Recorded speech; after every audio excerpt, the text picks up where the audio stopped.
A gentle word of warning. This video explores how trauma can show up in children's behaviors. There is no graphic content, but please take care of yourself as you watch. Your pace matters.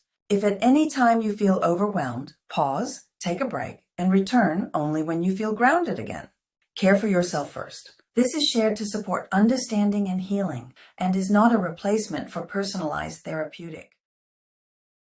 When a child has experienced trauma, especially early attachment disruptions, neglect, abuse, or environments where their physical or emotional needs were not consistently met, the body remembers. Even when the child can't explain it, traumatic memory is often nonverbal.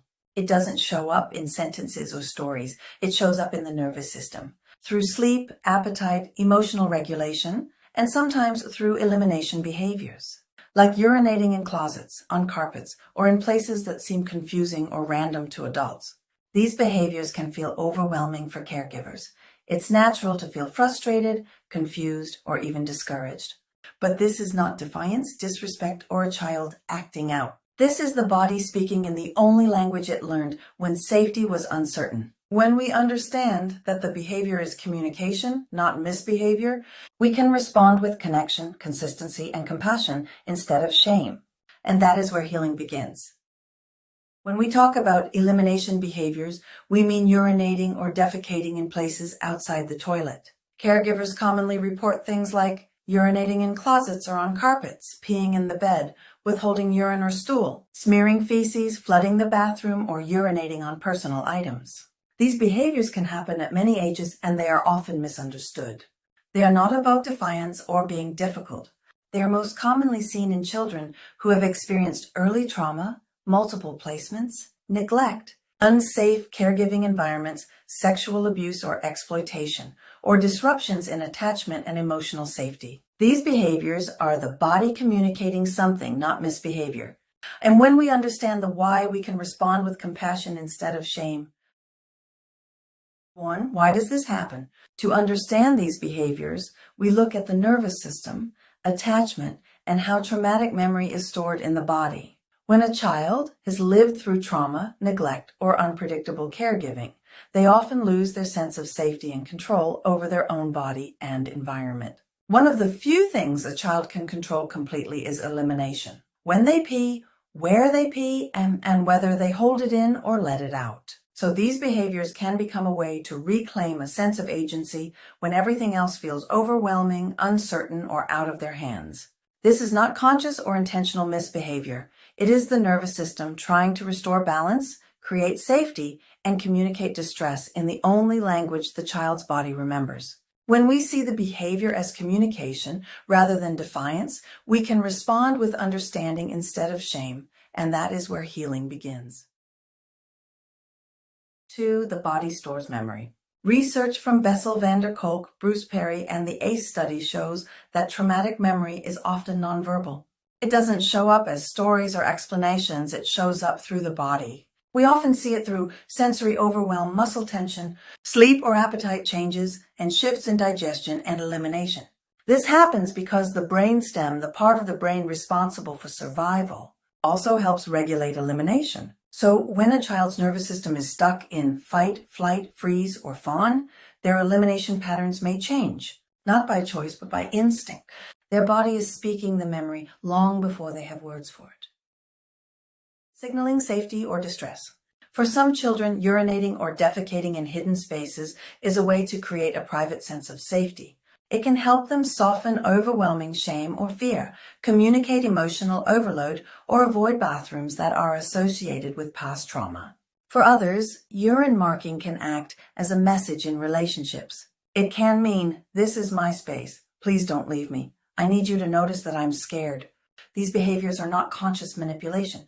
They are the nervous system's way of signaling attachment distress, the body asking for safety, closeness, and co-regulation in the only language it learned when safety was uncertain. 4. Developmental regression. When a child's early needs for comfort, safety, and consistent caregiving were not met, the nervous system may return to earlier developmental stages during times of stress. This is why a child who is chronologically older may begin using baby talk, want to be held constantly, seek extra closeness, or become more clingy and dependent. Elimination regression works the same way. The child is not going backwards on purpose. Their body is returning to a time in development where their attachment needs were still unmet, trying to get another chance at that safety and care. This behavior is not immaturity, laziness, or manipulation. It is the nervous system asking, "Can you meet me where I didn't get what I needed the first time?" 5. Shame and secrecy patterns. When a child was shamed, punished, or ignored around toileting early in life, their nervous system may begin to associate basic bodily needs with danger or being in trouble. So elimination becomes tied to anxiety, shame, avoidance, hypervigilance, and fear of getting it wrong. In these situations, the child may hide to pee or poop, or choose places that feel private and protected. Not because they're trying to be defiant, but because their body learned that being seen during elimination is unsafe. The behavior is not about disrespect. It is a child trying to avoid shame, criticism, or emotional exposure. Their nervous system is saying, "I am scared of being seen in this need." And that is where compassion becomes essential. What the child is trying to say. When a child shows these elimination behaviors, they are often communicating something they don't yet have the words for. It may mean, "I don't feel safe right now. Everything feels too big inside my body. I need closeness and comfort. I'm afraid of being abandoned or forgotten. My body remembers something I can't explain." The behavior becomes the language the child uses to express distress, overwhelm, or unmet attachment needs. This is not disrespect, disobedience, or a character flaw. It is the nervous system speaking, asking for safety, connection, and co-regulation. When we understand the behavior as communication rather than misbehavior, we can respond with compassion, predictability, and presence, and that is what helps the child begin to heal. What caregivers should not do. When these behaviors happen, it's important that we do not respond with shame. So do not shame or scold the child. Do not punish, lecture, or threaten consequences. Do not force them to explain why they did it. They often don't know. And do not make them clean it alone as a form of punishment. These responses may stop the behavior momentarily, but they actually increase shame. And shame is one of the emotional states that triggers the behavior in the first place. Instead of discouraging the behavior, punishment can make it stronger, more secretive, and more emotionally charged. Our goal is not to discipline the behavior out of the child. Our goal is to understand the need underneath it and help the child feel safe again. What helps? 1. Co-regulation. Before we address the behavior, we begin with co-regulation. It's important to help the child feel safe in their body first. Because without a sense of safety, no learning or change can happen. This means helping the child's nervous system feel safe by offering your own calm presence. When the behavior happens, instead of reacting with frustration or urgency, try to breathe slowly, speak softly, relax your shoulders, and keep your facial expression warm and predictable. Children read safety not from our words, but from our nervous system. Your calmness tells their body, "You are not in danger right now. You are safe with me." Only after the child has returned to a regulated state do we gently guide routines, boundaries, and clean up together, not as punishment. The goal is not to control the behavior, but to create enough safety that the behavior no longer needs to exist.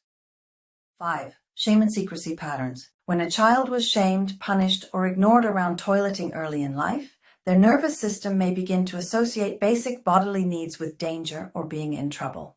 So elimination becomes tied to anxiety, shame, avoidance, hypervigilance, and fear of getting it wrong. In these situations, the child may hide to pee or poop, or choose places that feel private and protected.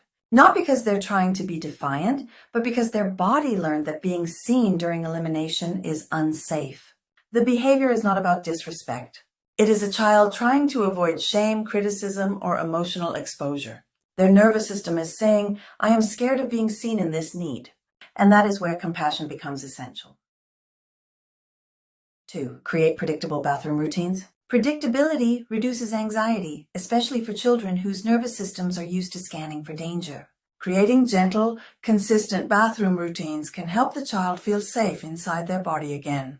But it's also important to remember that for some children, the bathroom itself may have been a site of fear, neglect, violation, or humiliation. So avoiding the bathroom isn't defiance, it may be self-protection. We begin by making the bathroom feel warm, calm, and emotionally safe, not clinical or demanding. Soft lighting, quiet music, a comforting scent, or having a caregiver nearby can make a big difference. Then we build a simple routine, such as we pee after waking up, after meals, and before bed. These routines are not enforced with pressure, but offered with gentle consistency. The goal is not to control the child, but to help the nervous system learn, this is safe now. Elimination behaviors are not signs of bad behavior. They are expressions of pain, fear, and unmet needs spoken through the body when words aren't available. When we meet these moments with calm presence and compassion instead of shame or urgency, the child learns something they may have never known before. My body is safe, my needs are allowed, and I do not have to hide anymore. I'm Nori and my AI twin sister, Nora. Together, we share reflections on trauma, attachment, and the slow return to safety within the body. If this was helpful, please like, share, and subscribe. It helps this message reach the caregivers who need it most. You are not alone, the child is not alone, and healing is possible.